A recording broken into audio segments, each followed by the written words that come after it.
Chad Hasty Show, News Talk KFYO. Thank you very much for tuning in on this Tuesday morning. We go to the phones and we visit with our friend, Republican strategist Matt Mackowiak. Matt, good morning. How are you today?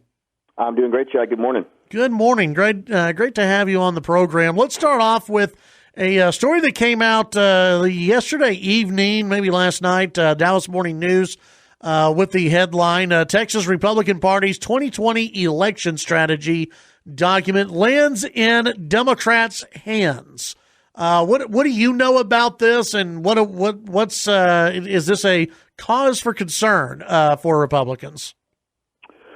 Well, I don't think it's that damaging. If you look at the document itself, there's a lot of just kind of obvious information in there. It's not all that advanced. It sounds like it was a draft document, not a final document. I will say that the thing that concerns me about it is obviously it was leaked, and so it does raise questions about what who leaked it, why they do that, why would they leak it to either directly to the Democratic Party or to someone who leaked it to them. So yeah, I think it's a little bit concerning there. I don't think it's a huge thing, but if I was running Republican Party of Texas, I'd want to get to the bottom of it as quickly as possible. Yeah, absolutely. Well, I want to ask you about part of it. It had to deal in the Dallas Morning News. They pointed out one of the statements in it is that it pointed out the quote polarizing nature of President Trump, which again I don't think that surprises anyone. He's a polarizing guy. There's no middle ground. You either love him or you hate him. But this is kind of the second time we've heard from at least Republicans in Texas concern over Trump's role in 2020. And of course, with the secret audio tape, you had Speaker Dennis Bonnen, who was concerned about how Trump was playing in the suburbs. Do you think Republicans are that worried about how President Trump is polling in some of these locations in Texas? So, calling him polarizing, I don't necessarily know that that's a really harshly negative thing. I think what that's communicating is that people have strong opinions about him. Sure. Both support and oppose. Look, the big question for 2020, Chad, is going to be, in Texas, will the election be reflected more by 2018 or 2016, right? Is this going to look more like a presidential cycle, more like the midterm cycle? In the midterm cycle, I think Trump was a negative. I don't think that's the entire reason why we had the difficulty we had. The U.S. Senate race had a big role to play, but there were certainly other reasons as well. But I think Trump was not helpful in the midterms because I don't think his base turned out, and I do think Democrats who wanted to send a message to the White House or put a check on his activities, did turn out, and they were enthusiastic. Now, I've said all along, I believe it'll be a presidential cycle turnout, not a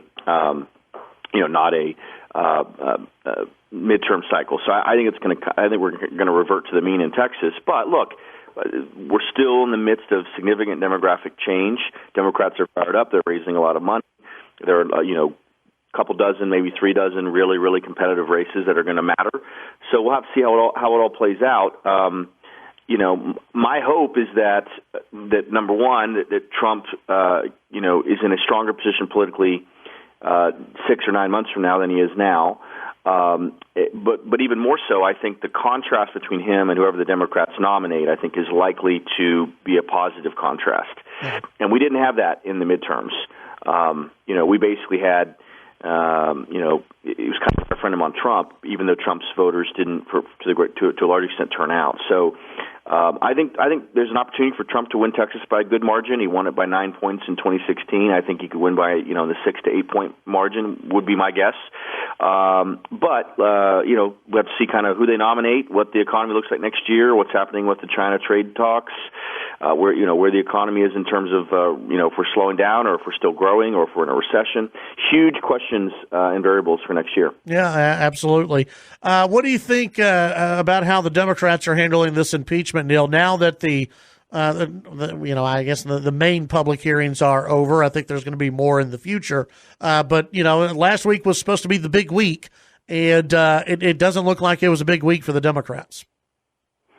No, I think that's right. I don't really understand what they're trying to achieve.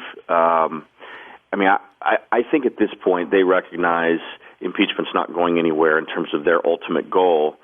And I think they've known that for some time. And so I don't really understand why they're continuing to pursue this, knowing the Senate is going to reject it, knowing the Senate trial is something they can't control, knowing that, I guess my only kind of presumption here is their goal is to try to weaken Trump politically for the midterms. For the presidential election year. That's that's the only thing that makes sense, is that this is about a political goal, not about, actually impeaching him and removing him from office. I think the last 2 weeks have been fairly disastrous, for the Democrats. Public opinion has, at best for them, stayed where it is, and there seems to be evidence that it's really, improved for Republicans, particularly in terms of independent voters. They didn't get the bombshell they wanted. Almost, based on my watching of the hearings, I think almost every witness, or maybe every witness, specifically denied that there was a direct quid pro quo under questioning. Sondland, made a bombshell statement in his opening statement, and then undermined everything he said there during the questioning. So I don't really. I don't know. It seems to me that they're trying to hype this thing into reality, and I don't think it's working. Visiting with Matt Mackowiak here on the Chad Hasty Show. Matt, tell people about your newsletter, how they can sign up for it, and also about your podcast. The newsletter is called Must Read Texas. Texas is a big state, a lot of media markets. It's hard to follow all the news all the time. We do that for over 3,000 subscribers. We take all the news, put it into one clean, easy-to-read email, and deliver it to inboxes by 9 a.m. every weekday morning. You can sign up for a free one-week trial, and subscriptions start at $3.50 a month. Go to mustreadtexas.com. The podcast is called Mac on Politics. It's available in the iTunes Store, on Google Play, on Stitcher, and on Spotify. And it is latest episode is with Democratic strategist and CNN contributor Bakari Sellers. We analyze the most recent Democratic debate and the state of the Democratic presidential nomination race, and he has a number of very interesting predictions. It's definitely worth checking out. Very nice. Matt, happy Thanksgiving to you and your family, and we'll visit with you next week. Hey, same to you and everyone out there. Take care. Take care. That's Matt Mackowiak here on the Chad Hasty Show.